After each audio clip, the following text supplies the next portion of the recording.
Assalamu alaikum wa rahmatullahi wa barakatuh.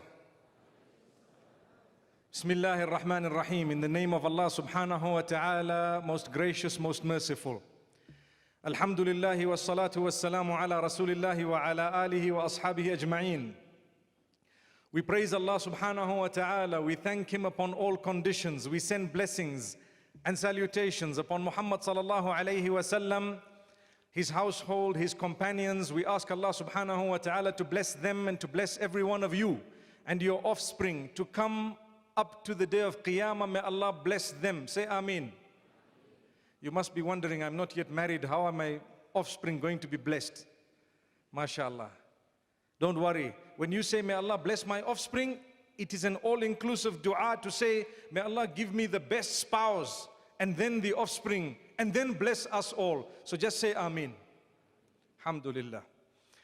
My beloved brothers and sisters in Islam, have you ever sat to think who exactly you are? You might say, yes, I did. So who are you? I'm a human being. Have you ever thought what is the meaning of the term human being? Adami in Arabic. It is called Adami. Why Adami? Do you know why? Because Adam alayhi salam was the first of humankind. The first species Allah subhanahu wa ta'ala created. The first of this species was Adam alayhi salatu was salam. We are called Adami because we are the family of Adam. Okay? What a beautiful, beautiful way to begin. The reason I start this way is because many of us forget that we're actually related. We're actually related in many ways, and we are part of one huge family. يا أيها الناس إنا خلقناكم من ذكر وأنثى. O people, we have created you from a single male and female. In Surah An-Nisa, Allah says, يا أيها الناس اتقوا ربكم الذي خلقكم من نفس واحدة. O people, be conscious of your maker. Be conscious of the one who made you. He who made you from a single soul, from one soul. Speaking of Adam alayhi salatu wassalam. And Allah makes mention of this in many places within the Quran. Do you know what Allah subhanahu wa ta'ala says? وَلَقَدْ خَلَقْنَاكُمْ ثُمَّ صَوَّرْنَاكُمْ ثُمَّ قُلْنَا لِلْمَلَائِكَةِ اسْجُدُوا لِآدَمَ. Allah makes mention of the beginning when we created you, when we fashioned you. Fashioning meaning we gave you your identity, your shape. We gave you your posture. We placed all the organs in the place that we knew was the best. And then Allah says we told the angels to prostrate to Adam. Adam was the first. And you and I know that everyone prostrated besides Iblis. Iblis, who was the devil, why did he not prostrate? Because he said, أَنَا خَيْرٌ مِّنْهُ. I am better than him. I am better than this creature whom you have created, O Allah. From this I learn that when I don't acknowledge the favor that Allah has bestowed upon others, I have developed a quality of the devil. The devil was he who did not acknowledge the favor of others that Allah bestowed on them. People make money. Did they steal from you? No. So keep quiet. Thankful to Allah. Be thankful to Allah. Someone is more knowledgeable than you. Don't be jealous. Someone is better looking than you. Don't be jealous. And by the way, we're all good looking. Subhanallah. We're all good looking because it is so unique that the taste that Allah has kept of what is termed good looking within the hearts and minds of people differs. You might look at someone and say, ooh, beautiful. And someone say, what? What? In the English language they say one man's meat is another man's poison, but I will not say that. The reason is it's not meat and it's not poison. We're talking of looks. MashaAllah. You might argue that I already said it, but I said I didn't say it, okay? So, don't be jealous at what Allah has given others, because Allah has given you something unique as well. You have something, you might not know it, you might not have recognized it, but Allah has favored every one of us in our own unique way. Amazing. Some people are extremely intelligent, but they're not wealthy. Some are wealthy, but guess what? They haven't really had qualifications. Have you ever seen that? You find some people very rich, and he'll tell you, I just dropped out of school at grade 7. Have you heard that? See, the yes means in Kenya we have some of those, mashallah. But alhamdulillah, it goes to show that education and sustenance are not necessarily connected, although we have to work hard and we have to rely on Allah subhanahu wa ta'ala. Why do I start this way? I start this way to show you the diversity that we have. We have the wealthy, we have the poor, we have those who are extremely intelligent, those who might not be upon that level. And when I say extremely intelligent here, it's also speaking about those who passed their O and A levels and secondary school examinations at the beginning, the first time, and those who had to repeat it twice or thrice before they passed, and those who did not pass, but they were dropped out for some reason. You are never a dropout from the mercy of Allah. Remember that. You are never a dropout from the mercy of Allah. Just remember that. Bear that in mind. And in the same way, I want the mercy of Allah. I need to understand that the rest of the people here are my family members. Wallahi, I was seated in front of you for a few moments, filled with love for everyone. Wallahi. I was thinking to myself, these are my brothers, these are my sisters. I may never know you personally, but guess what? You have a place in my heart. The reason is, you are my family. What was my great-grandfather's name? Adam. What was your great-grandfather's name?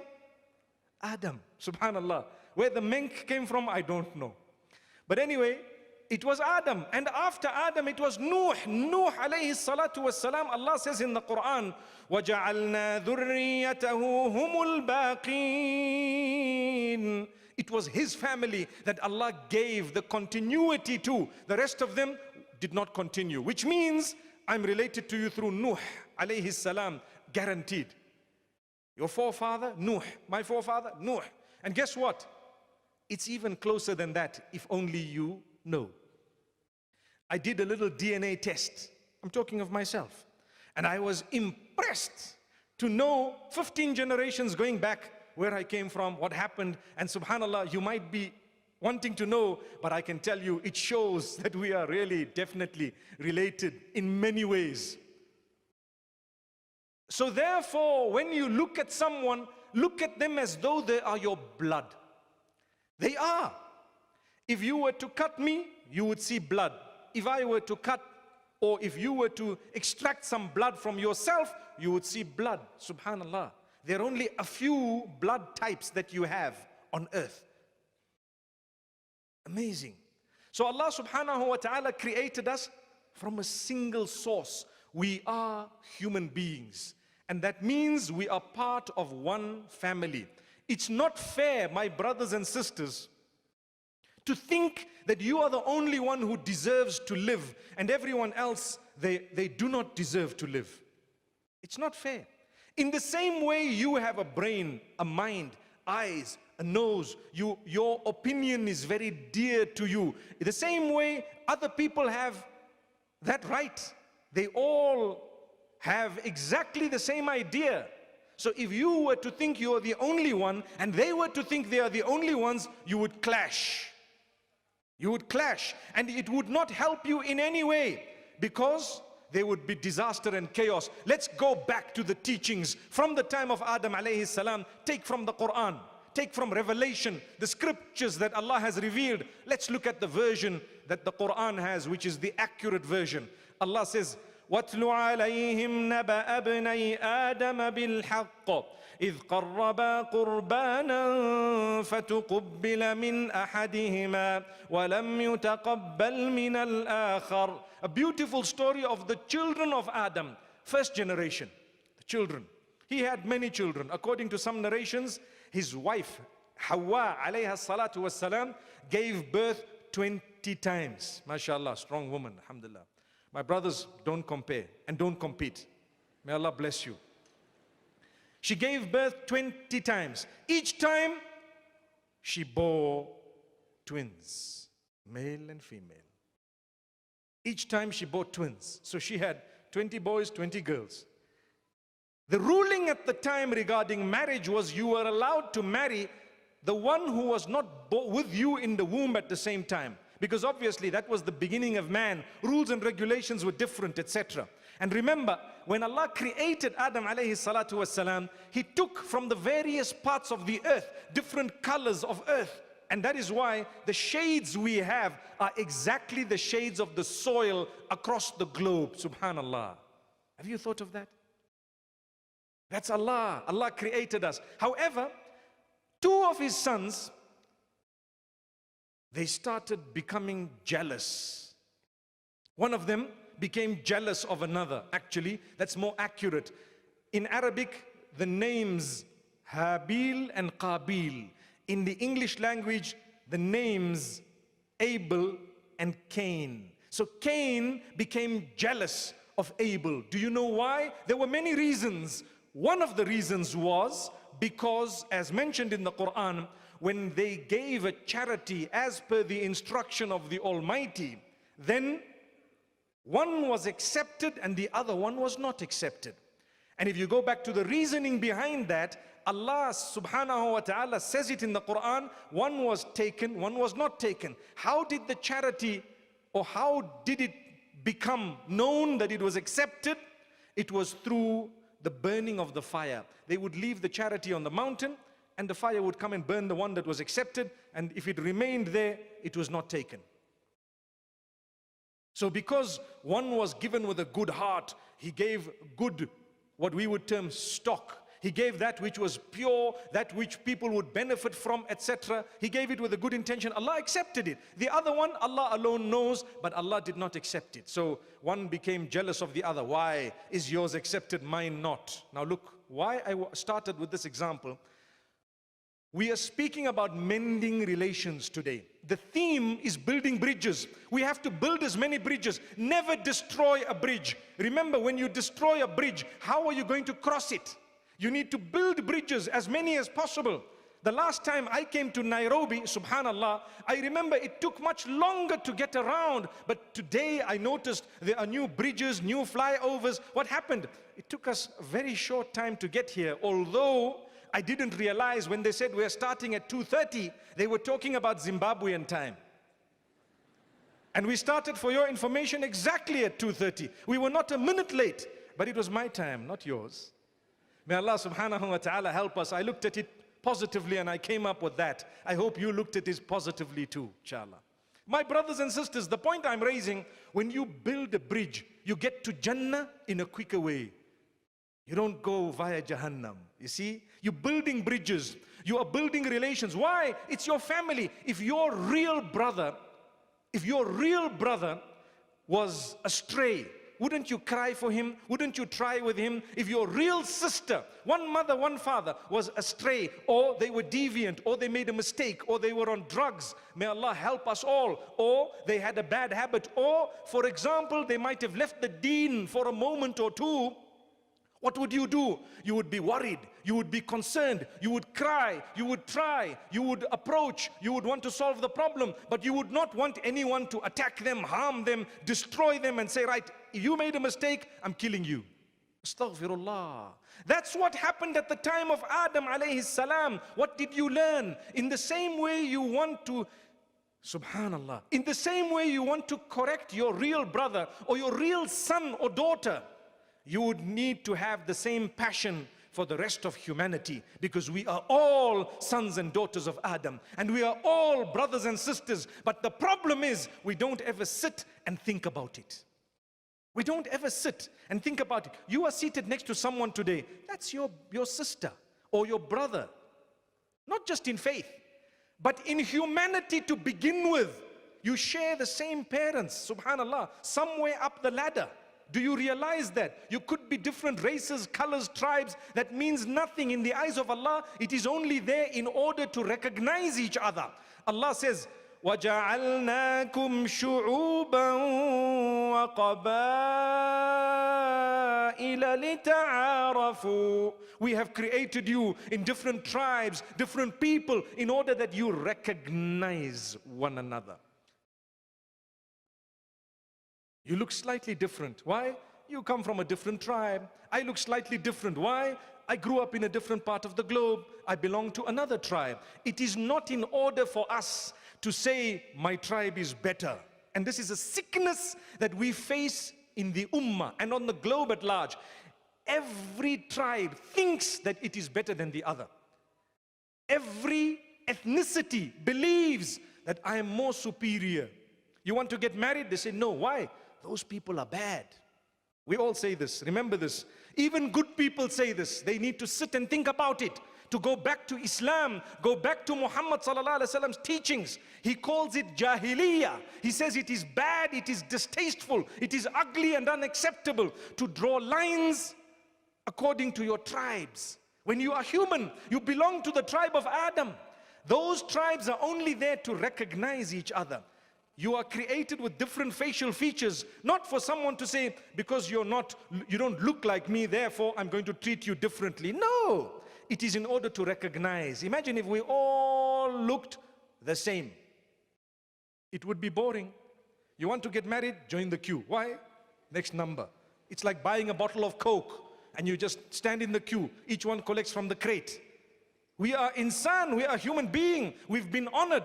وَلَقَدْ كَرَّمْنَا بَنِي آدَمَ. Allah says we have honored the children of Adam. We have given them honor. They carry themselves in such a beautiful way. Amazing. In another place of the Quran, Allah says, لَقَدْ خَلَقْنَا الْإِنسَانَ فِي أَحْسَنِ تَقْوِيمٍ. We have created mankind in the best possible posture. I love it. I love that verse. Because when I think about it, it's Allah challenging you and I, saying, we created you in the best posture.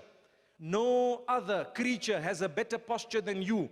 And you, if you think about it, you can never come up with a better posture than what we have given you. Have you thought of that? And I love this. And I'm going to say it. Some of you might have heard me say this before. See your fingers? Can you think of any better way of positioning any of these fingers? Or any organ of your body? Can you think of a better place to place it? Any organ, think of a better place than Allah put it. Imagine if your hair was not here. What would have happened? Well, mine is not because I'm bald, by the way. But alhamdulillah, imagine if your ears were not here. They were somewhere else. Think of a place. I cannot. Imagine if your nose was at the back. What would happen? I wonder what would have been here then. Maybe some hair. You might have a hairstyle here at the front. Imagine your teeth, if they were not here, or your mouth was not here, it was at the back. I wouldn't want to eat this way here. So Allah says, we challenge you, we made you the best, the highest. Live in that way. Why is it we are so honored by Allah, but we fight worse than cats and dogs with people who are our family? Like I said, when you have your own son, your daughter, your own brother and sister who have done wrong, wouldn't you like to reach out to them in a beautiful way? Well, the rest of us are brothers and sisters, but because the families become too big, we don't know exactly where we've been meeting, but we know at the back we met somewhere up the ladder. It happens to us when you have big families. Second cousin, third cousin, they don't even know that we're cousins because there are too many people. And they don't want to know nowadays. But we go back, learn from the Quran. Allah says, one became jealous of the other. So what did he say? Straight up. لَأَقْتُلَنَّكَ. I'm going to kill you. That's what the Quran says. Cain told Abel, I'm going to kill you. Why? What do you want to kill me for? What is killing to start with? Who taught you how to kill? Shaitan, the devil. The devil taught him what to do to his brother. Otherwise, before that, who knew what death was? They didn't know. It was the beginning of creation. Nobody had died yet. That was the first death.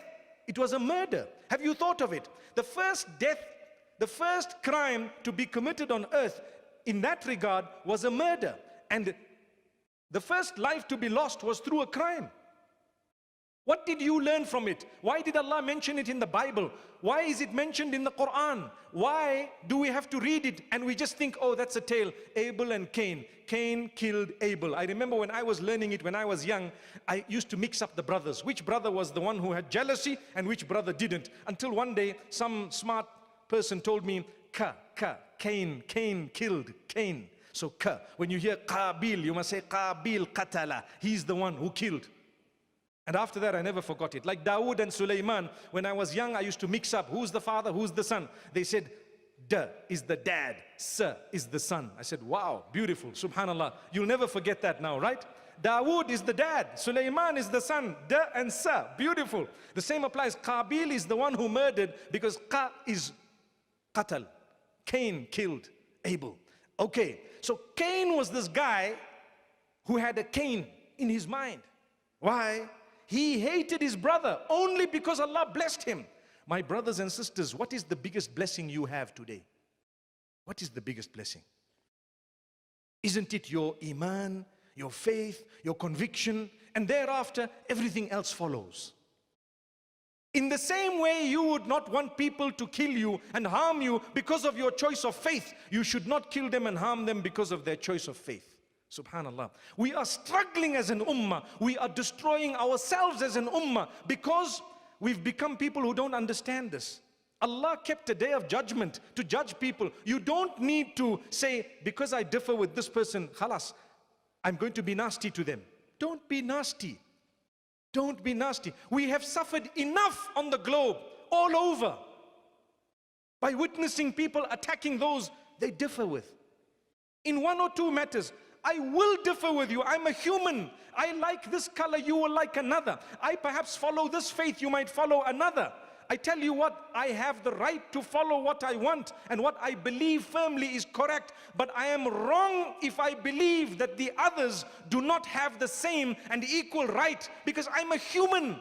Allah gave them the brain and the mind and they disagree with me. Simple. Build the bridge, don't destroy it. How do you build a bridge? Reach out to the people with your difference. Reach out to them, speak to them, engage them if you have to. Subhanallah. I want to ask you a question.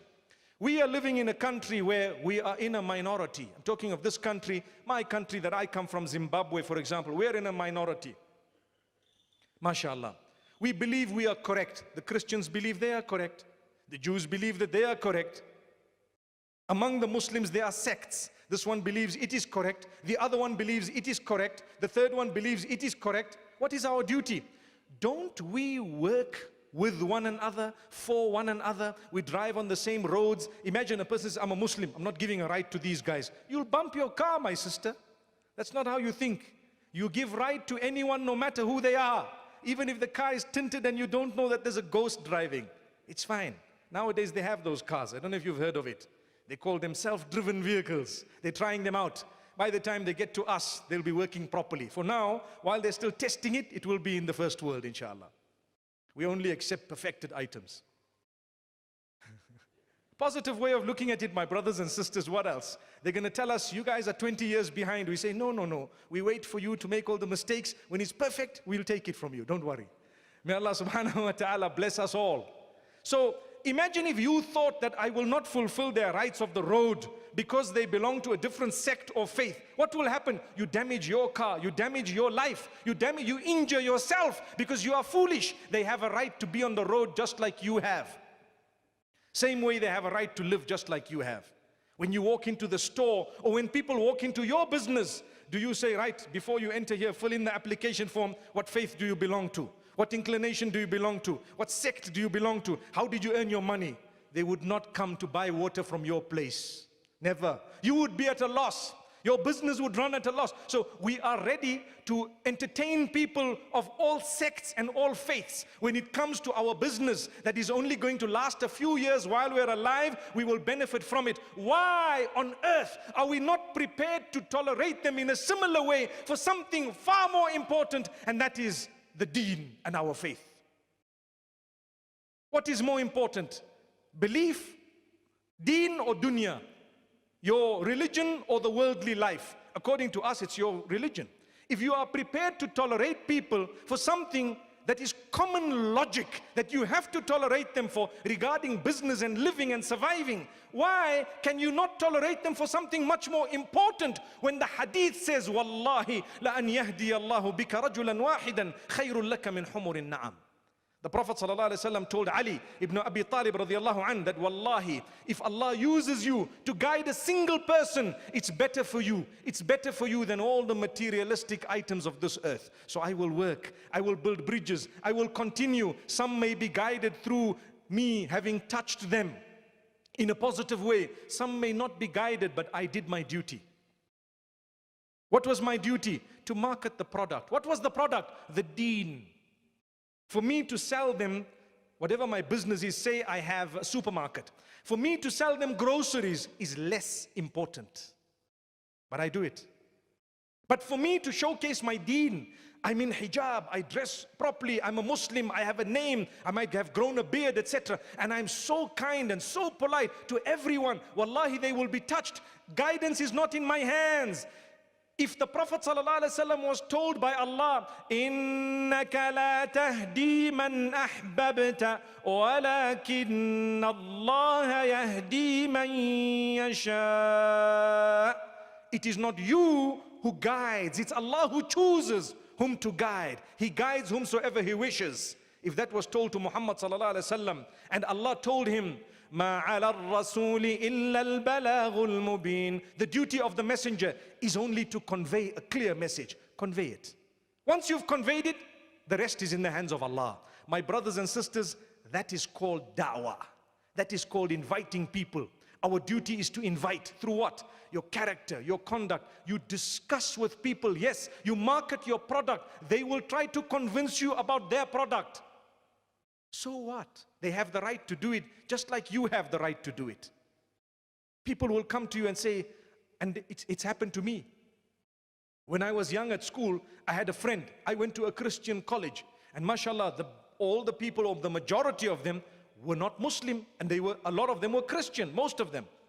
One of my closest buddies, and you know, when I once said, this is a very important clarification, when I once said that one of my closest friends was a Christian boy, someone actually said, Sheikh, it's haram to have a Christian as a friend. How can you say that? I said, my brother, I'm allowed to marry a Christian. Do you know that? How can you say it? You've misinterpreted the verse of the Quran. The verse of Surah Al-Ma'idah does not say you're not allowed to befriend the ordinary Jews and Christians. It's talking of war. It's talking of those who have betrayed you. They've driven you out of your homes. Those who have fought you. Go and read the explanation. Tafsirul Qur'ani bil Qur'an. Surah Al-Mumtahina. Allah explains it. لا ينهاكم الله عن الذين لم يقاتلوكم في الدين ولم يخرجوكم من دياركم أن تبروهم وتقسطوا إليهم إن الله يحب المقسطين إنما ينهاكم الله عن الذين قاتلوكم في الدين وأخرجوكم من دياركم وظاهروا على إخراجكم أن تولوهم. The term awliya is being translated in Surah Al-Mumtahina. Wilaya, talking of someone who is going to protect you at a time of war, when you are going to be striking an alliance with those who have driven you out of your homes. They have proven their hatred for you. Then even your own father or mother will tell you, son, don't befriend those who have fought you. Common logic, common sense. But otherwise, Allah subhanahu wa ta'ala speaks about that which is kosher, that which is the meat or the food of the people of the book. Are you allowed to eat it? I know there might be some rules and regulations, but the general verse of the Quran is that طعام الذين أوتوا الكتاب حل لكم وطعامكم حل لهم. The food of the people of the book is permissible for you and your food is permissible for them. You cannot change that verse. Never. You cannot. It was one of the last verses revealed in the Quran, for your information. To marry a person of the people of the book, I'm talking of the Jews and the Christians. In Islam, there is a permissibility. Am I supposed to say, you know what, I can't befriend you, not allowed to be your friend, but I'm going to marry you. I'm going to marry you. You can love your spouse, even though she may not be a Muslim, technically. I know you must be saying, what did he just say? Go and read the Quran. Don't argue with me. That's Allah.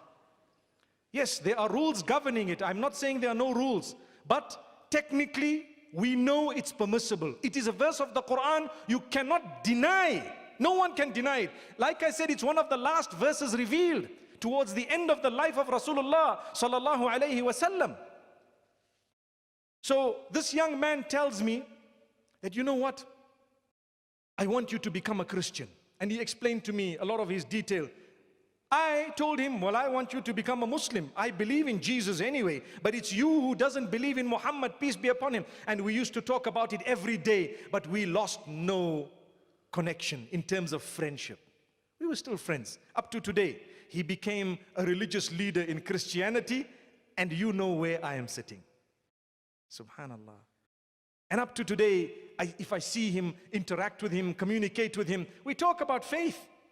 But he's my brother in humanity because he is also from Adam. The problem is we become so passionate that we start hating people rather than discussing the difference. I hate this guy. Why? Because I differ with him. He belongs to another sect, you know. Relax. If that was the case, we would hate everybody. If your own brother belonged to that sect, what would happen to you? You would say, you know what? He's my brother, I differ with him, I'll keep on engaging him, I'll talk with him, but I love him, he's my brother. Well, we are all brothers and sisters. Do you not see the logic? Don't let someone confuse you by telling you you're not brothers and sisters. How could you say that? I heard one of the great sheikhs saying, you know, our brothers, the Christians, and people fired at him, saying, how could you call them brothers? He says, are they not our brothers in humanity? We were all astray at some stage. We were all astray, and in the same way, we feel we are right, they feel they are right. If you are going to start your own way of doing things and developing hatred, you're going to end up like Cain and Abel. Start hating on people because something happened to them that didn't happen to you. So what happened there? He killed his brother. So Allah subhanahu wa ta'ala speaks about it. Allah says, فَأَصْبَحَ مِنَ النَّادِمِينَ مِنْ أَجْلِ ذَلِكَ. Because he killed his brother, he became from among those who were filled with regret. Filled with regret. He regretted it. Too late. He's dead. A lot of the people who harm others, who have perpetrated injustices against others, they regret it. Sometimes it's too late. Sometimes it's too late. I can give you a quick one. Many people just go through a quick divorce. Small difference of opinion in the marriage. You know, you like this drink and I like that drink, right? Get out, go back home. It's become as petty as that nowadays. Petty. They divorce and after a while they regret, you know what, I shouldn't have done this. Guess what? It might just be too late. It might be too late. That might be a light example. A heavier example is when you harm people, when you attack them, when you kill them, when you promote harming others. Take it easy. You want to hate the deed, you may hate the deed, but the individual, you keep discussing, keep trying, that's your brother or your sister in humanity. You share a relationship with them, just like you would when it was your own. How would you like it if others looked at your son or daughter or brother or sister or parent who might be astray and they decided to harm them and attack them and you saying, no, please don't, it's my brother, I'll try to talk to him. Allah says, even to Muhammad sallallahu alayhi wa sallam, like I recited a verse, I'll read another one. Allah subhanahu wa ta'ala says, In alayka illa al-balagh. Your duty, O Muhammad sallallahu alayhi wa sallam, is none other than to convey the message. Whether they accept it or not is in the eyes of Allah. Remember this. What's your duty? My duty is to continue spreading good, to continue reminding people. They might remind me of something else. I will remind them of what I know, the goodness, the kindness. I would love that they were to accept Islam. They may not, and they might. They might love for me to do something else. I won't if I don't want. But I respect them. They are humans. They believe in their hearts something with a similar passion of my own belief. How can I say that you are supposed to attack anyone who's different from you when that is the case? Talk to them, address them, and understand, my brothers and sisters, somewhere up the ladder, we were not Muslims. Our forefathers or whoever else belonged to another religion altogether.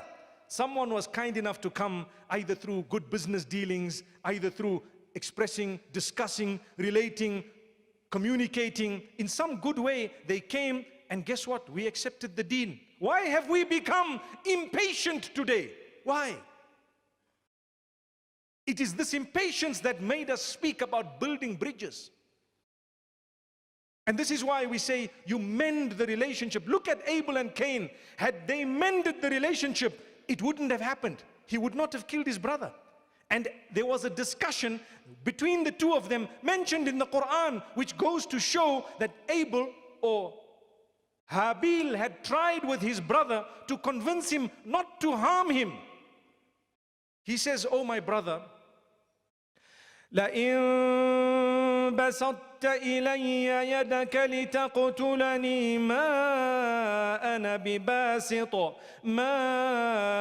بِبَاسِطٍ يَدِيَ إِلَيْكَ لِأَقْتُلَكَ إِنِّي أَخَافُ اللَّهَ رَبَّ الْعَالَمِينَ."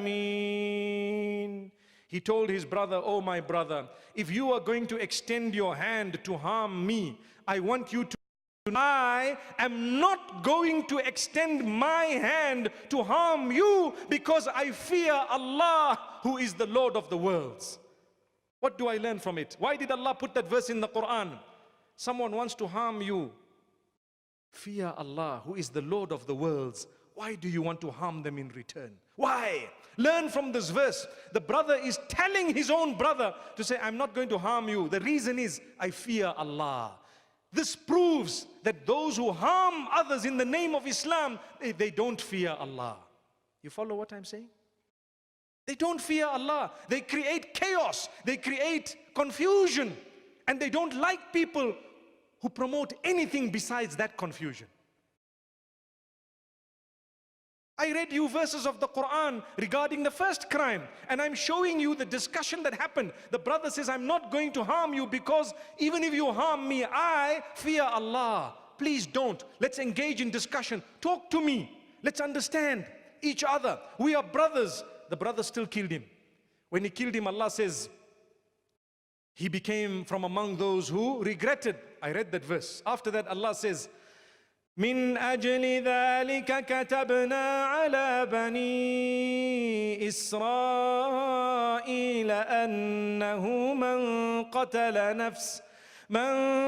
قتل نفسا بغير نفس أو فساد في الأرض فكأنما قتل الناس جميعا." What a powerful verse. Allah says, for that reason, we wrote to the children of Israel, we wrote to those whom we sent the scriptures to, that if you were to kill a single person or you were to spread chaos and corruption on earth, it is equivalent in sin to having destroyed humanity at large. That's a verse of the Quran. If you are corrupt, chaos, you like to spread chaos and you kill people, even if you've killed one, you are equivalent to the one who has destroyed humanity, because you started a trend that will not end in a rush. Look at the chaos we have across the globe. We are watching country by country, city by city, people by people, in disaster. Don't you see it happening? You read the papers, you watch the news. Every day you see people killing each other, burning each other, fighting each other, bombing each other. What did you and I learn from that? We are watching them burning their houses. We saw why they got to where they got to, but we did not learn a lesson. Sit down, relax. Don't allow your house to be burnt in the same way, because tomorrow we don't want to be a statistic where other people are watching the news about us doing the same thing and we did not learn a lesson. That's why we're talking about building bridges. That's why we're talking about mending relations. Mend it. Don't let your ego overtake you. Mend the relation. Try and keep trying. Don't give up. Learn from the destruction of others what destroyed them, and understand that if you don't learn from their lesson and you don't stop yourselves from what they did, you will end up in a similar way, and no one wants to end up that way. Look at the destruction. None of us want to be destroyed. So why is it that we keep on doing the same thing that they were doing before they were destroyed? They started hurting each other, killing each other, intolerant of each other, based on what? Differences that I have. I remember once we were talking to someone, and he happened to belong to a different sect of Islam. And the brother with me was telling me, Sheikh, how could you speak to this guy? You know, I said, what's wrong? I said, you know, if I sat with you now, we would also have our differences, even within one sect. It's human. We would be able to. My duty is to discuss. I am not saying don't believe that what you have is wrong or right. I am saying believe that you are right. Believe that you are right. Don't believe that what you have is wrong. Believe you are right. But understand the others have the same right to believe that what they are within is right.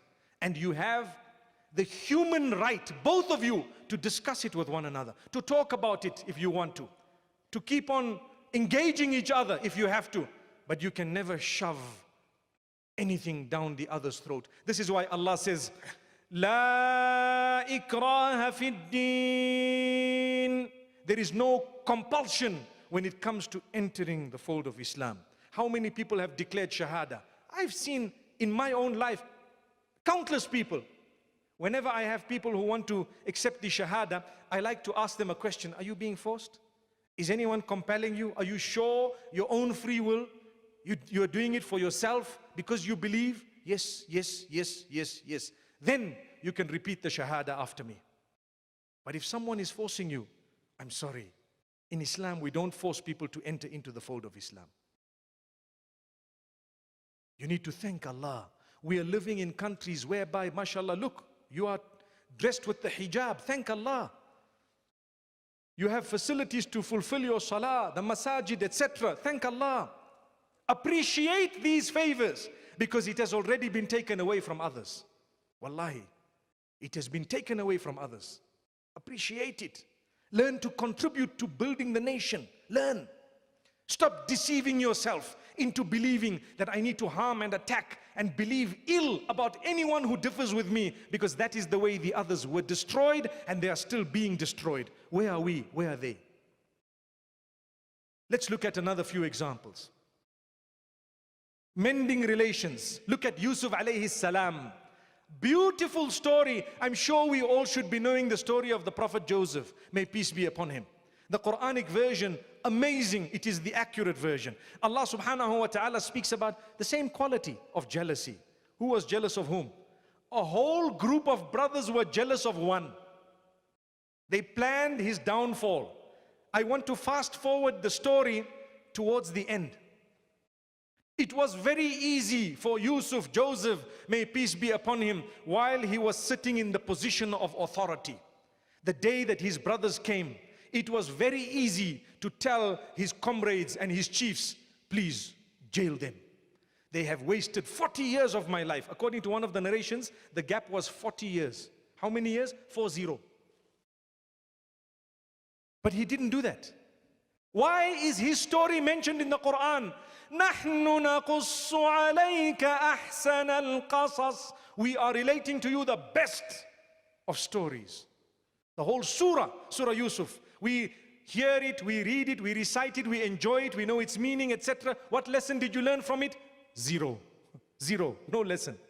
The man, after 40 years, he was in authority. He could have jailed his brothers, fixed them up, punished them, like what some of us do with our own brothers and sisters. We become a bit wealthy, we become a bit in authority, and we want to fix our own brothers and sisters because he chose to marry someone from another tribe. I don't ever want you to step foot in my house.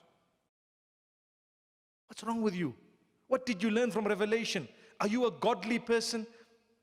Those who are godly, they promote harmony and peace and goodness and solution. They build bridges, they don't destroy. A sign of closeness to Allah is you are softened. فَبِمَا رَحْمَةٍ مِّنَ اللَّهِ لِنْتَ لَهُمْ. Allah says to Muhammad sallallahu alaihi wasallam, it is because of the mercy of Allah. It is because of the mercy of Allah that you are lenient with them. It shows you that leniency is a sign of the mercy of Allah. When you are lenient with your family members, those who work for you, those who live with you, those whom you interact with, those of other faiths, etc. When you are lenient and kind with them, that is a sign of the mercy of Allah upon you. So don't be mistaken.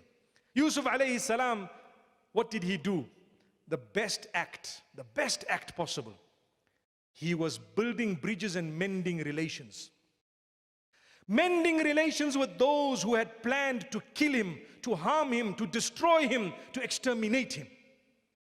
Allah gave him authority. It goes to show, no matter how much people plan to harm you or try to harm you, they will not be able to reach you with harm. In fact, their plan might be the same plan that will propel you into success or a successful position, like the story of Yusuf alayhi salam.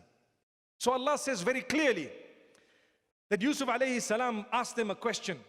هل علمتم ما فعلتم بيوسف وأخيه إذ أنتم جاهلون. Do you know what you did to Yusuf and his brother while you were ignorant? They looked at him and they thought to themselves, no one knows what we did to Yusuf. No one knows what we did to Yusuf besides him and his brother. So this must be Yusuf. They asked him, إِنَّكَ لَأَنْتَ يُوسُف. Is it possible? Are you Yusuf? Are you Yusuf? He says, and listen to the answer. أَنَا يُوسُفُ وَهَذَا أَخِي قَدْ مَنَّ اللَّهُ عَلَيْنَا. Allahu Akbar. Yes, I'm Yusuf. This is my brother. Allah has favored us. Allah has favored us. That was his first statement. Why? I don't want to think about negatives. He didn't say, I am Yusuf, this is my brother, and now I'm going to fix you guys. That's what we would have said. Yes, I'm going to fix you. You see, you will be jailed for 40 years. We're going to destroy you. Look at this, look at that. No, I am Yusuf, this is my brother. Allah has favored us. Had it not been for your plan, I would not have been sitting here today. I would have still been playing with you guys somewhere far away. So it was Allah's plan. You thought you were doing something negative, but positivity, and only positivity came out of the whole thing. Amazing. Look at how he mends this relation. He says, لا تثريب عليكم اليوم يغفر الله لكم. Allahu Akbar. He says, no retribution against you today. I'm not going to take any revenge. Zero. Allah will forgive you. Go and get dad and mom and bring them here. Let's have a party. Subhanallah. Reunion. Reunion with a party with mom and dad and everyone else after 40 years of separation. If you are not prepared to forgive, you will never be able to mend relations. Mark those words. If you are not prepared to forgive, you don't need to forget. Forgive and forget is not an Islamic concept, but forgive and forgive is an Islamic concept. You will have to remember it at the back of your mind. You know what? These brothers, this is what they did to me. I forgave them and I love them. You don't need to forget it completely. Bear it. It's a lesson. If Allah wanted it to be forgotten totally, He would not have mentioned it in the Quran. Because why would He want us to talk about it for so many, up to eternity actually? But Allah says, no, learn a lesson from what happened in your past. Learn it. Maybe you want to speak about it in order to derive a positive message or lesson, not in order to be negative. So He says, I forgive you. And you know what? Go and call mom and dad. When mom and dad came, they all gathered around and mashallah, they spoke about the past. And Yusuf alayhi salam kept blaming shaitan. In the verse he says, وَجَاءَ بِكُم مِّنَ الْبَدُوِ مِن بَعْدِ أَن نَّزَغَ الشَّيْطَانُ بَيْنِي وَبَيْنَ إِخْوَتِي. Allah has brought all of you from the desert and brought you here as Bedouins from the desert after Shaitan had separated us as brothers. We will not allow Shaitan to do that. So what's the lesson? Look at how Allah loved this man so much. Allah mentioned his story in the Quran. Allah spoke about how he forgave. Allah spoke about the beauty. Allah spoke about his achievements. Allah spoke about so much because he forgave after so many years of hostility. If you're not prepared to forgive and forgo, you will not be able to build bridges. You will destroy bridges. You have to have a big heart. Today, all of us seated here, all of us who are going to be watching this or listening to it later on, my brothers and sisters, the message I have for you, take a lesson from this. Build your bridges with your brothers and sisters whom you may have destroyed them with. Build them. Mend your relations, and Allah will speak about you. Just like he spoke about Yusuf alayhi salam. In this case, it has stopped, but Allah will mention you with the angels as he has promised. It's a big thing. It requires great courage and strength to forgive. The one who forgives is the more powerful person. It is a sign of strength. We all have issues and problems and matters. That's why we are here, to remind us to say, don't let those matters and issues make you forget the fact that you are actually brothers and sisters. He who forgives shall be forgiven by Allah. Irhamu man fil ardi yarhamkum man fis sama. Have mercy upon those on earth, and the one in the heavens will have mercy upon you. I want to end with one more example.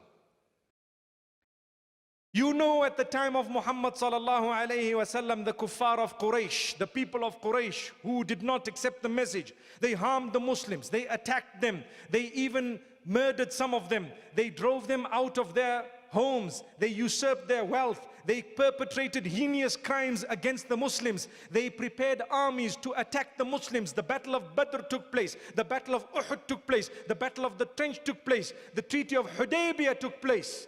The treaty of Hudaybiyah is a topic on its own where we learn how to build bridges, subhanallah. And we learn the benefit of building bridges, but I don't have the time to go through the treaty of Hudaybiyah. I want you to go through it yourself in the books of Seerah, the books of history. What was the benefit of building those bridges with your enemies? There was a lot of benefit, a lot of benefit. However, I want to take you right through to the victory of Mecca, where the mu'mineen marched into Mecca, more than 100,000, subhanallah, and they were beautifully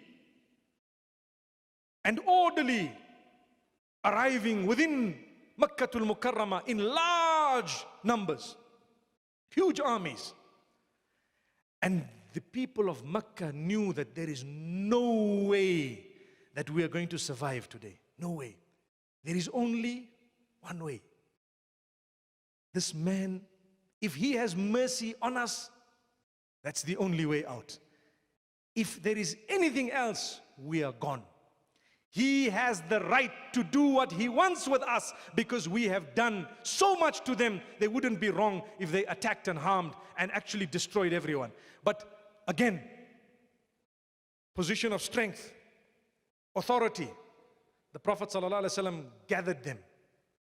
He told them, Ya ma'shara Quraysh, O people of Quraysh. It's similar to the question of Yusuf alayhi salam to the brothers when he says, do you know what you did to Yusuf?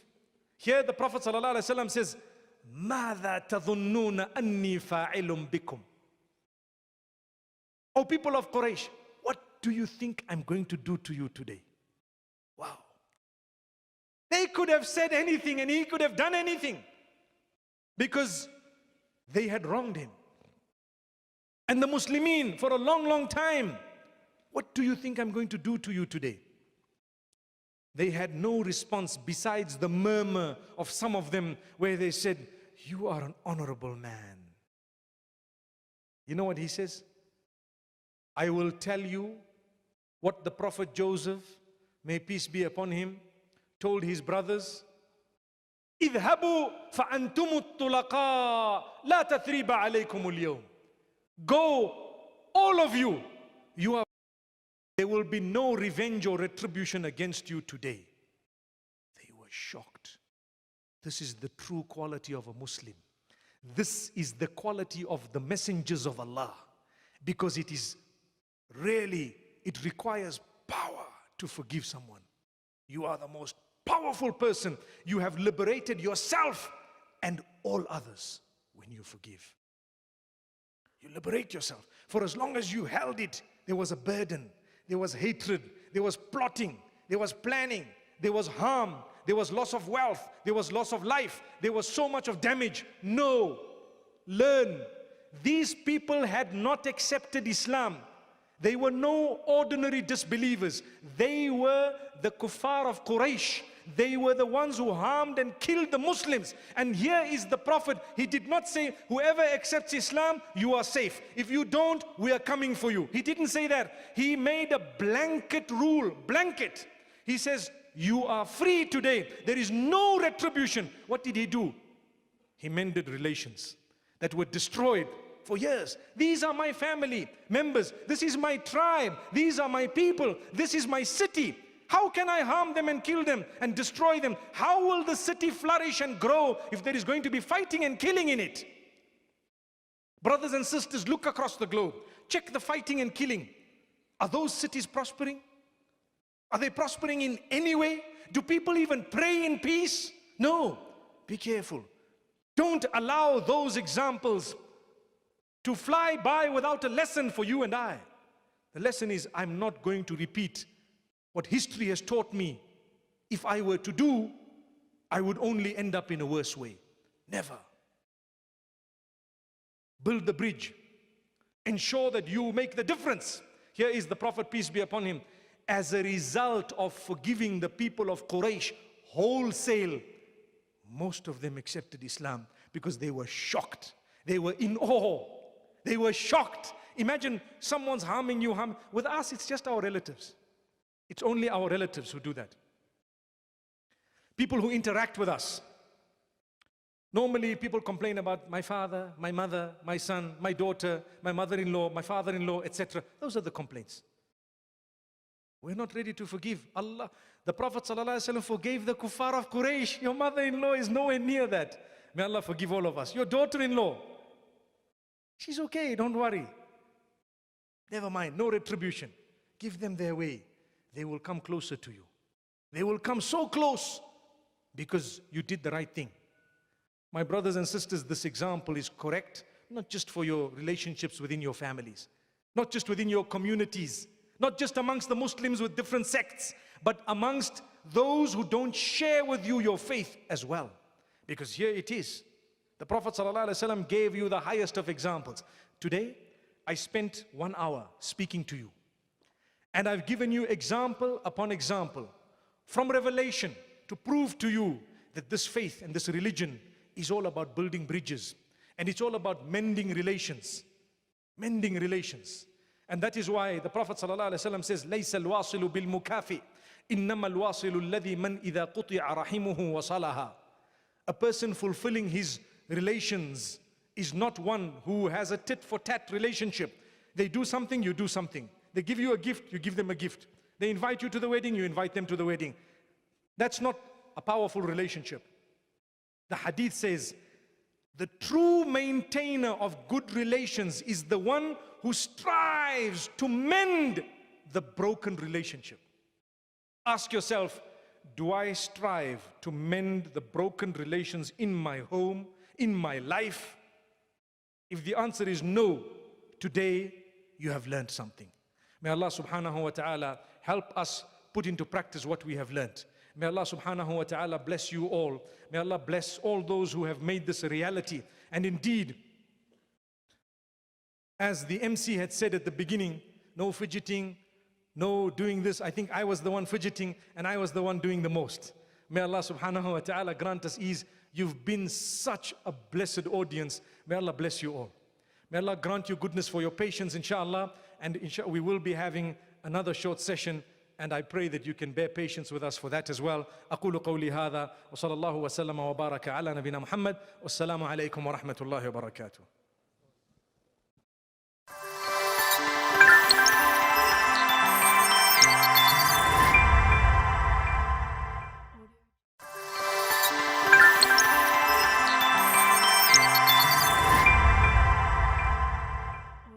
Takbir, takbir. Wonderful. Sheikh, we have nothing to reward you with except pray for you. May Allah subhanahu wa ta'ala give you tawfiq in your work. May Allah subhanahu wa ta'ala give you a long life so that you can continue benefiting the ummah.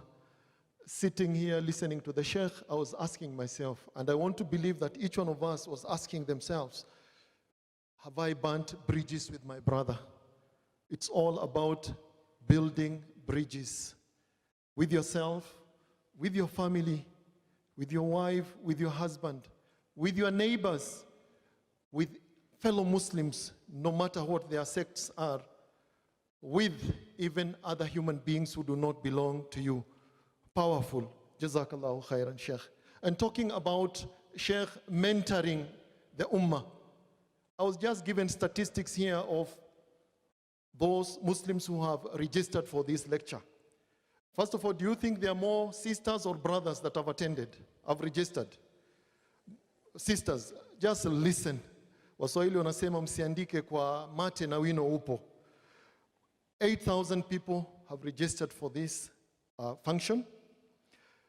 The sisters are 52%. So definitely the brothers are 48%. When it comes to age, do you think the old ones are more than the youth? The youth are more. Listen to this. Between age 12 and 20, 24%. 21 to 30, 57%. Try to see where you fit. For me, I'm not yet there. Badu. Mimi and Farouk Adam, not yet. 31 to 50, 15%.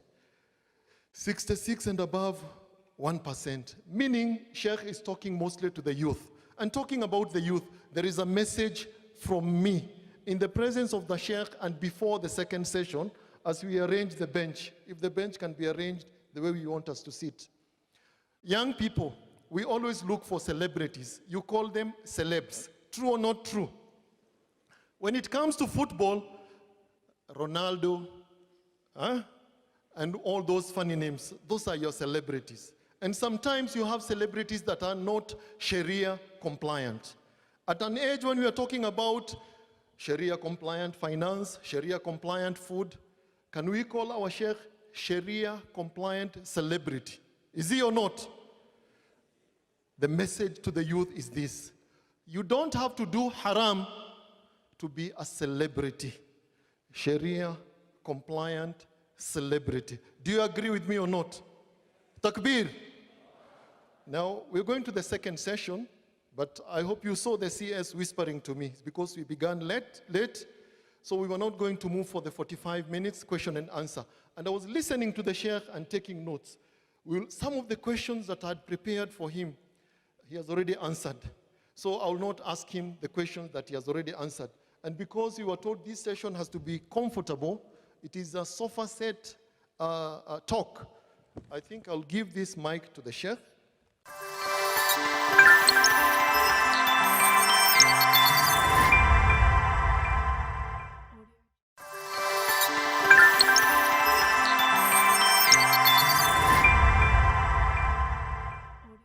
Now, Sheikh Mufti Menk, most of the questions you keep on asking is about your name.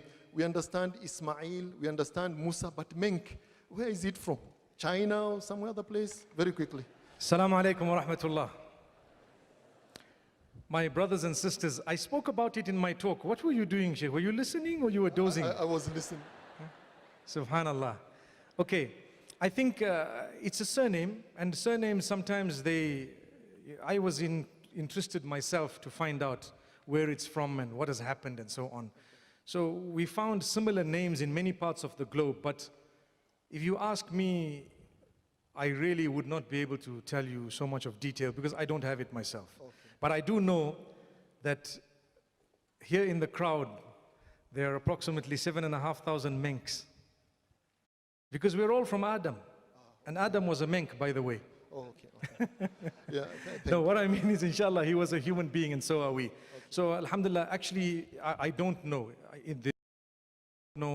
Perhaps somewhere up my great-great-great-grandfathers, and it came down. We do have roots within the Indian subcontinent as well as Yemen. So these roots are mixed, and lately we have African blood in us as well. So it's amazing how Allah brings us all together. And like I was saying, we're all related somehow, inshallah. Jazakallah khairan. Now, second question. Are you a Zimbabwean by accident or by Allah's plan? Do you by default or what? Very quickly. Okay, that's a very interesting question. My great-grandfather was in South Africa. Okay. And he then left from there for Hajj, and he passed away in Mina in 1904, I think. And my father, they are just two brothers. This was my great-grandfather. And then he had two sons. And thereafter, my father was born from his grandfather, who's Ibrahim. And he shifted to Zimbabwe in order to teach the deen. So he's actually a very active scholar. A lot of the oldest generation from Nairobi, from Kenya, would know him because he used to visit here in the 80s.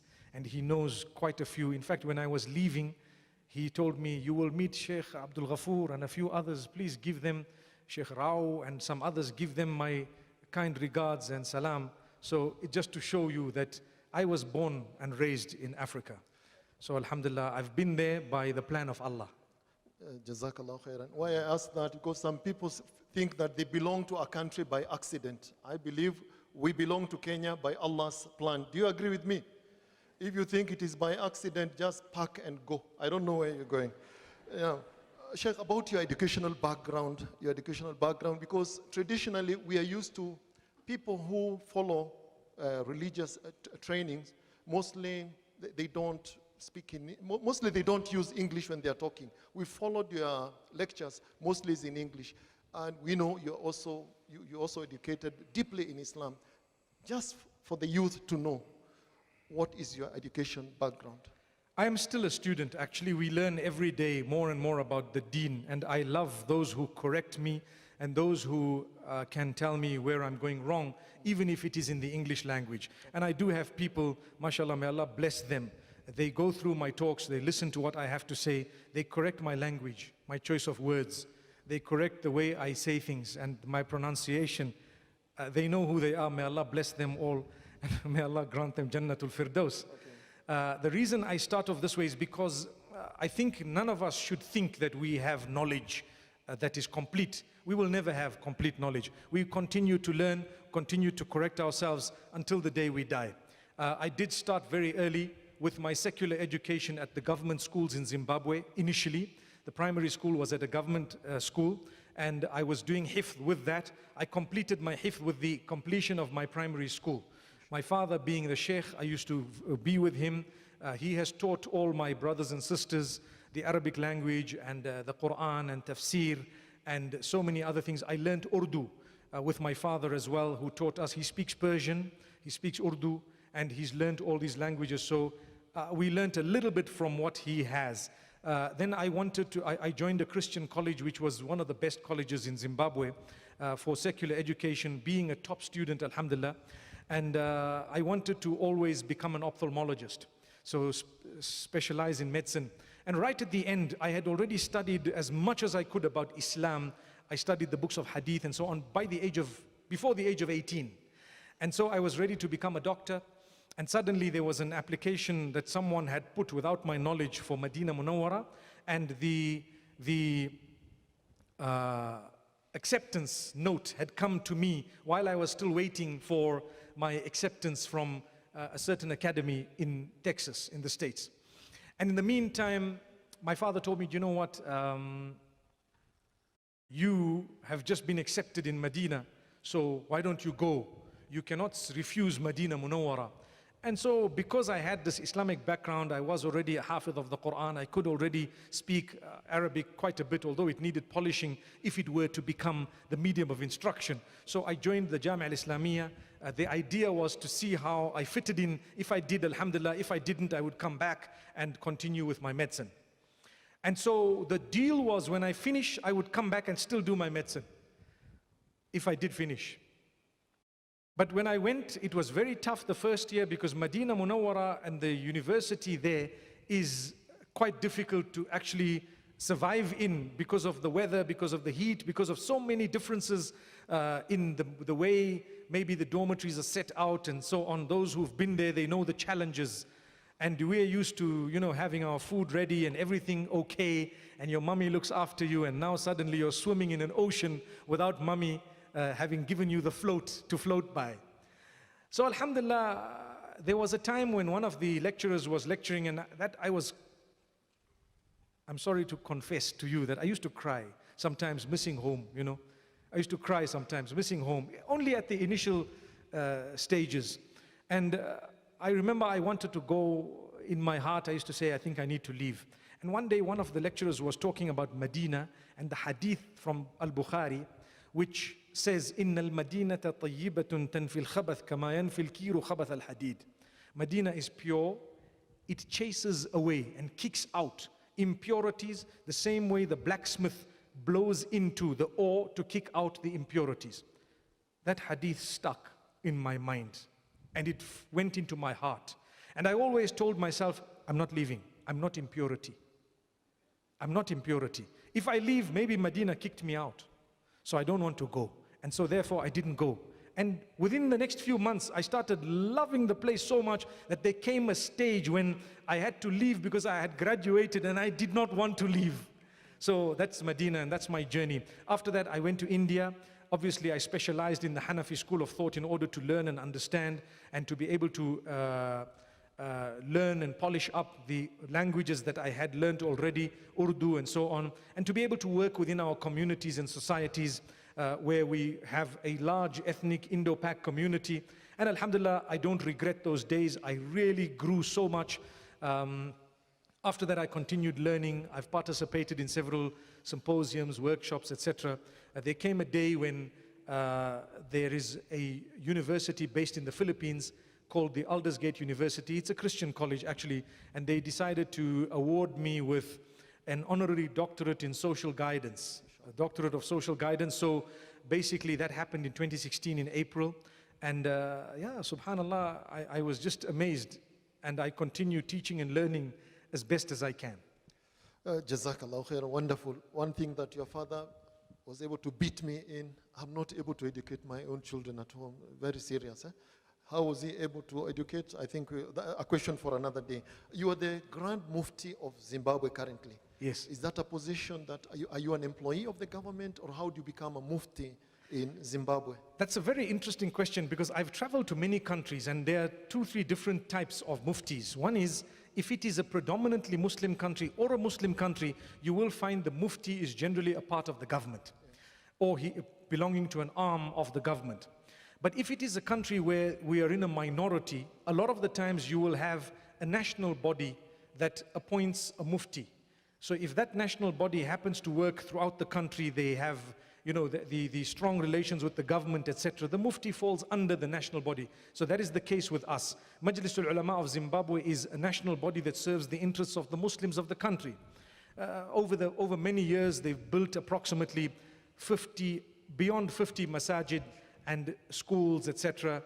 They've done a lot of activity, still continuing with a lot of the Islamic institutions, empowered thousands of the locals in not only Islamic studies, but secular education as well, which is extremely important.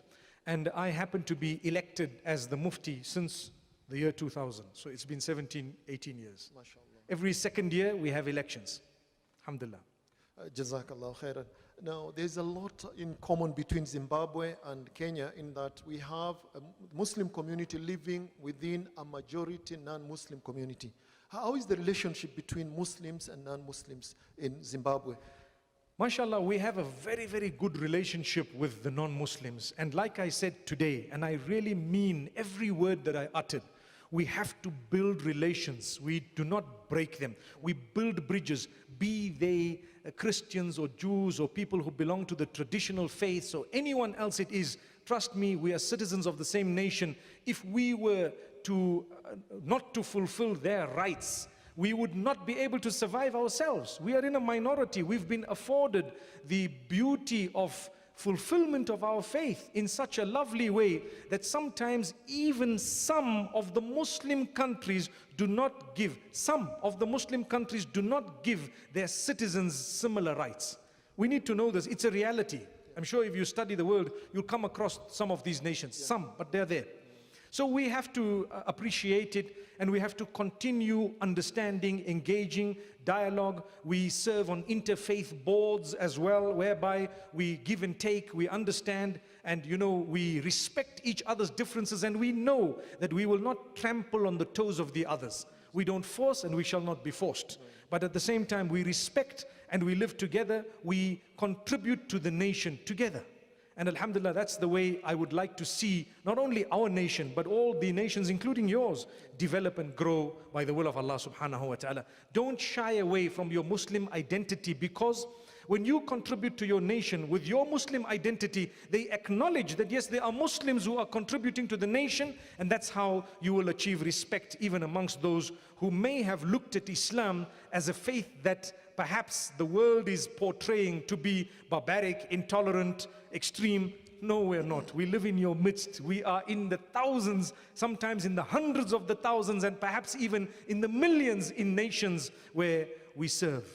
There may be from amongst us a small group of people who might have a warped understanding. We will continue to engage them too, to be able to come to the mainstream understanding that is definitely for the benefit of every one of us. May Allah bless us all. Jazakallah khairan. Maintain your identity and engage. Remember, in Kenya, the constitution gives us the freedom of worship. We have the Qadi's courts. We have the Education Act recognizing the Muslim Education Council headed by our brother Munawar Khan sitting here. So we engage without losing your hijab, without losing your identity as a Muslim. That is the message. Mufti Menk, maybe among the last few questions, and I feel it's becoming hot now. I feel like removing my jacket.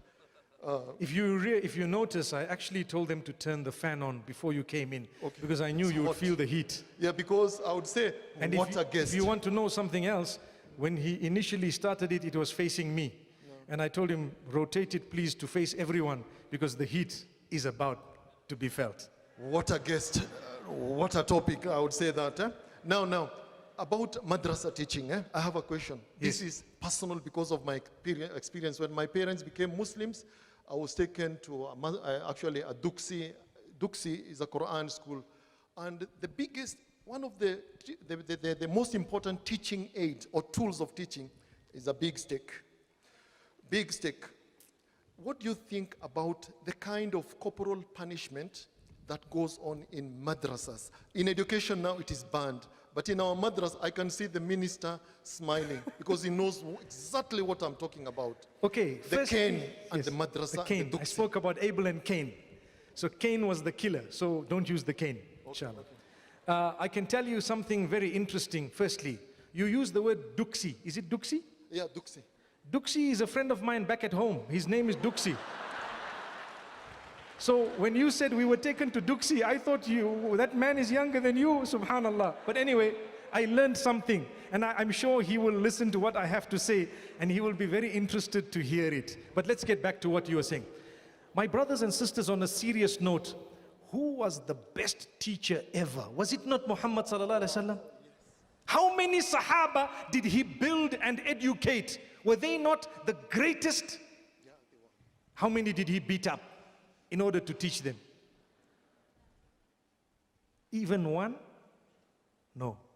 So when we beat up the kids, we're actually displaying our own inability. That's what I believe. Because the messenger you claim to follow never beat up. Look, there's a child in front of me smiling so broad. I hope you are not beaten by your, or what's it called? The Duksi, subhanallah. You know, it's a fact. When I see the people actually beating up kids, I think to myself, your Nabi did not beat them to teach them the deen. No, he didn't. How many became Hafiz? Many of them. They were the champions of hadith. They were the ulama of ulama. They were not beaten. They loved it. They enjoyed the environment, the company. They wanted to be there. Today we're talking about deen. We're talking about faith, religion, building bridges, etc. Who forced you to come here? No one. Subhanallah, you registered to come on your own. May Allah bless you. I think the reason is you knew when we go there, we are going to be inspired. We are going to feel like good Muslims. We are going to get something we need. We are going to actually be listening to something that will empower us. That's why you came. So if our Duksis can employ the same methods to empower, to inspire, to give people hope, to make them feel that identity and not to just judge them and tell them you are going to hell and you are going to burn in Jahannam and the fire of Jahannam is right behind the wall. That if you don't keep up, you chase people away from the deen, including your own children. They don't want to learn the Quran because for them, it's a burden. I'm going to go there. What's going to happen?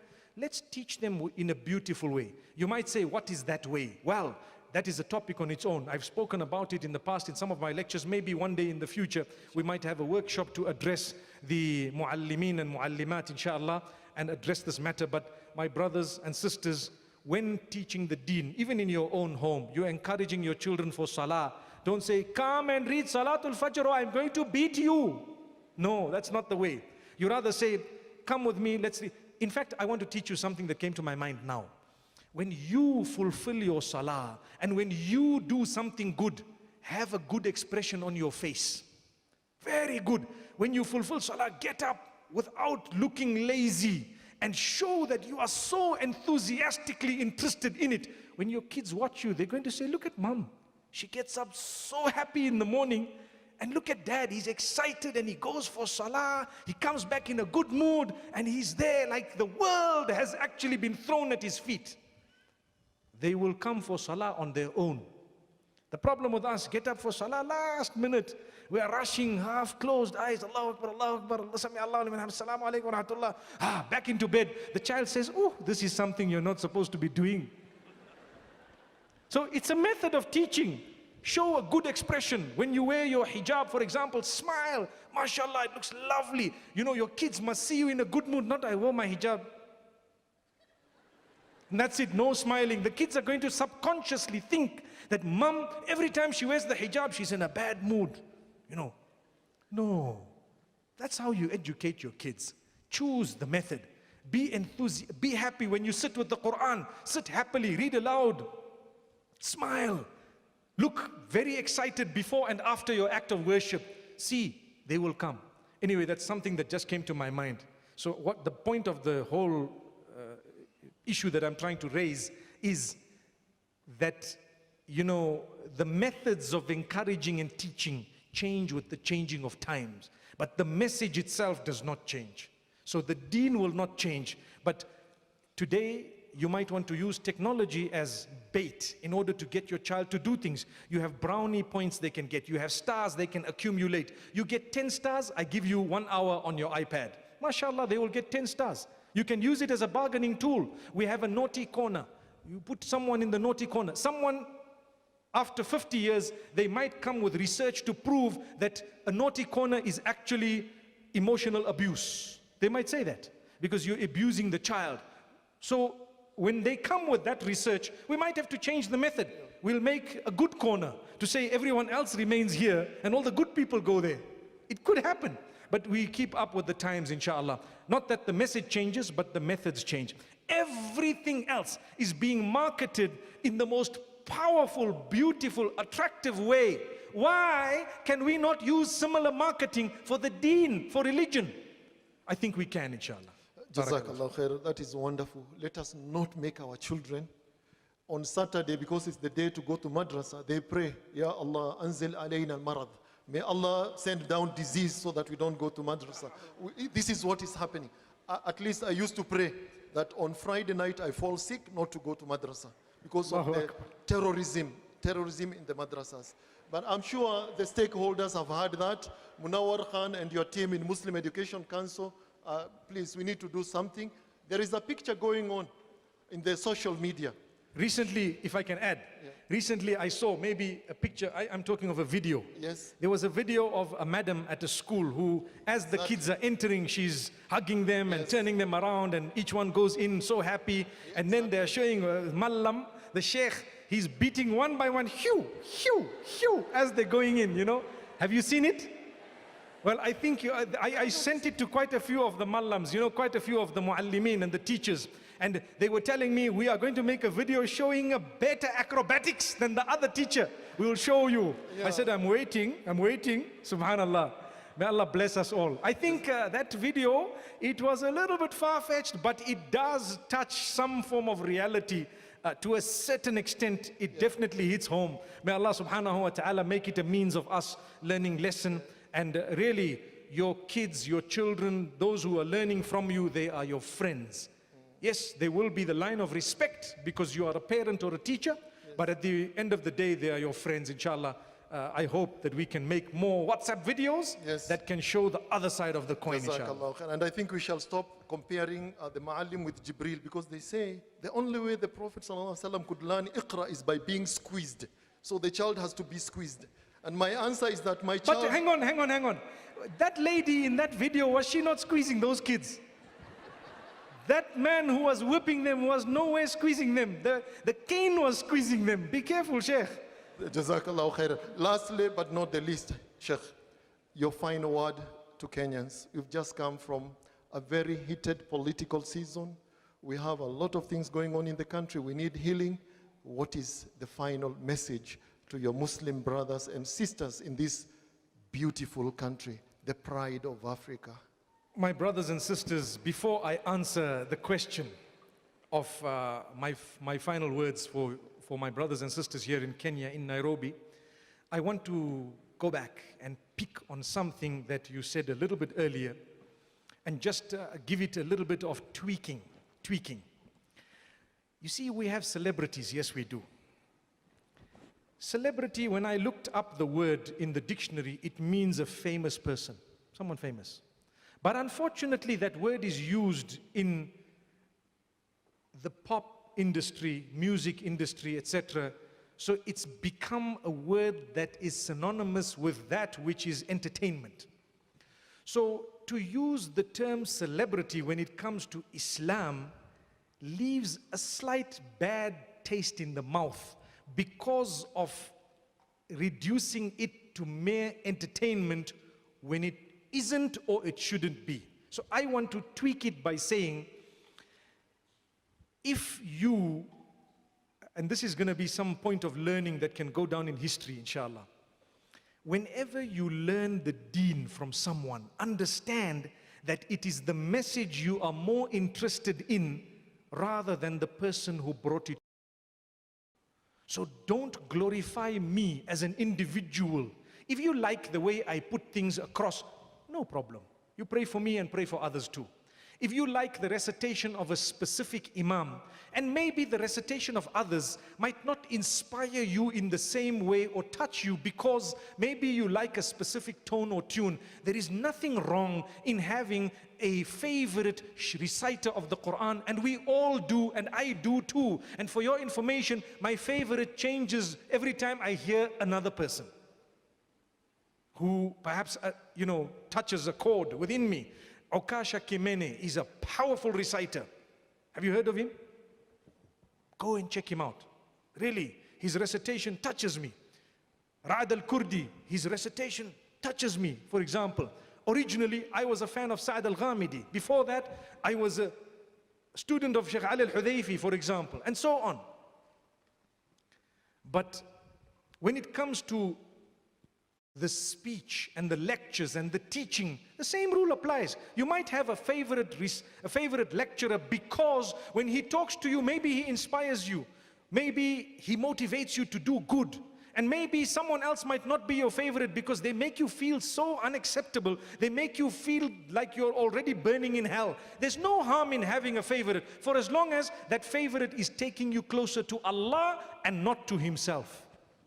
So the day I come and promote my own self, that's the day you go away from me. Because the only reason why you know me, let's face facts, is because of the deen. If I was promoting anything else, we would not know each other. Do you agree? So let's keep it that way. Let the deen be of motivation. There's no harm if someone is famous for the right reasons. No harm.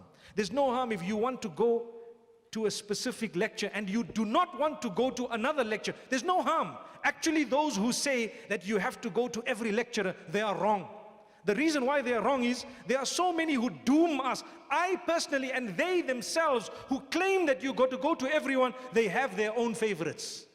They have their own people who they love listening to. Why? When I listen to this person, I feel like being a better Muslim. I feel like being a better human being. Nothing wrong. So I don't like to actually use the term celebrity to refer to Islam and the Muslims. And I also need to make it clear that when we do attend, the idea should be to obey the instruction of Allah subhanahu wa ta'ala, to become closer, to be softened. You know, there is a lot I could say, but that much, inshallah, is a good enough dose for today. Getting back to Kenya, beautiful place, lovely safari, mashallah. Although I haven't personally been, but I am encouraged because of the very beloved person who is seated on my right, being in a very strategic position regarding tourism. It would only be correct if I also gave the lions of this nation a bit of a show, inshallah. You know, so the next time, inshallah, we'll have our session, perhaps Masai Mara, inshallah. May Allah make it easy. There we are. I got it. Will it be fully sponsored, Sheikh?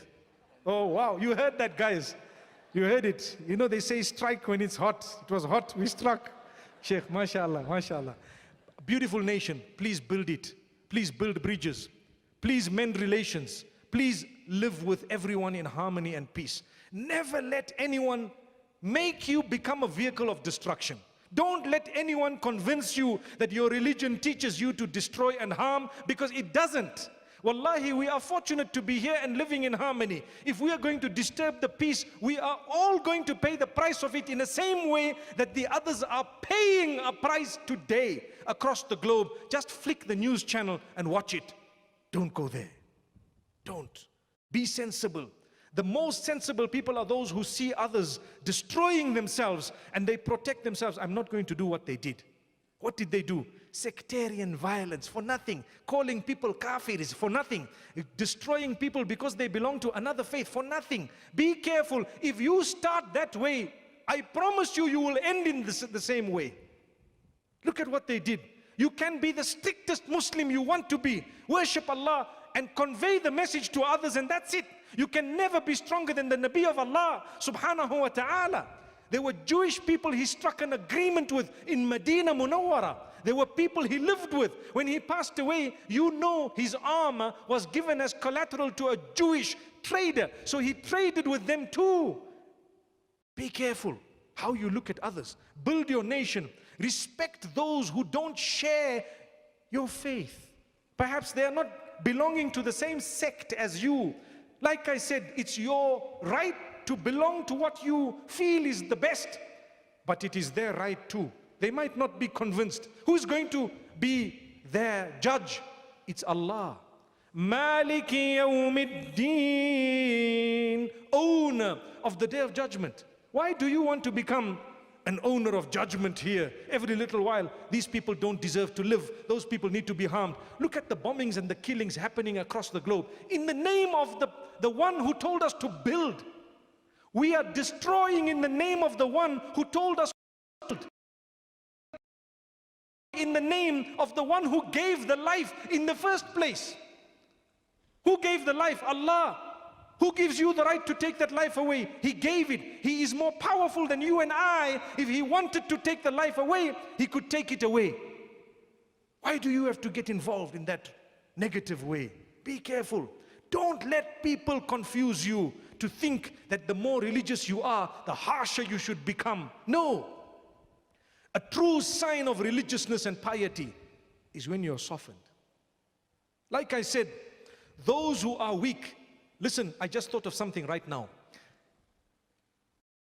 Brother MC Sheikh Ibrahim asked a question about the cane. And what did I say? I said, when you use that corporal punishment, it is a sign of a weakness within yourself. The same applies to violence. When you use violence to try and compel people to what you believe, it's a sign you are so weak. It's a sign you are actually very, very weak. The problem is with you, not with them. You don't have the patience, the courage, the education to reach out to people positively, so you want to shove it down negatively. Subhanallah. We are facing the same problem inside our own religion.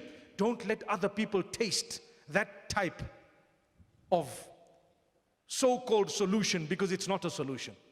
So this is my word to you as a nation. Please, please build the nation. Contribute towards it. Don't lose your Islamic identity. Don't. But remember, your identity itself is a da'wah. The more people who are convinced that Islam is a beautiful religion, the more kudos to you. May Allah subhanahu wa ta'ala grant us a good reward. Jazakumullah khair. Jazakallah khair. I think with that note of do not destroy this nation, do not lose your identity, I think we want to end up there. We can listen to the Sheikh on and on and on, but we have to end it here. There is something magnetizing about this crowd.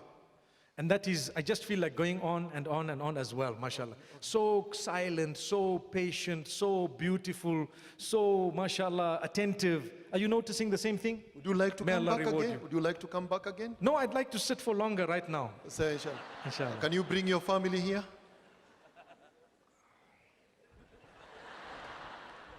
Okay. Sheikh Najib is trying to convince me to create a family here.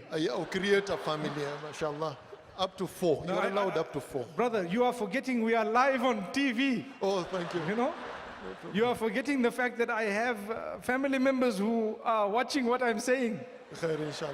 May Allah forgive me, and may they forgive me too, inshallah. Jazakallah khair. And with that note, brothers and sisters, I think that has been a wonderful afternoon. We'd like you to go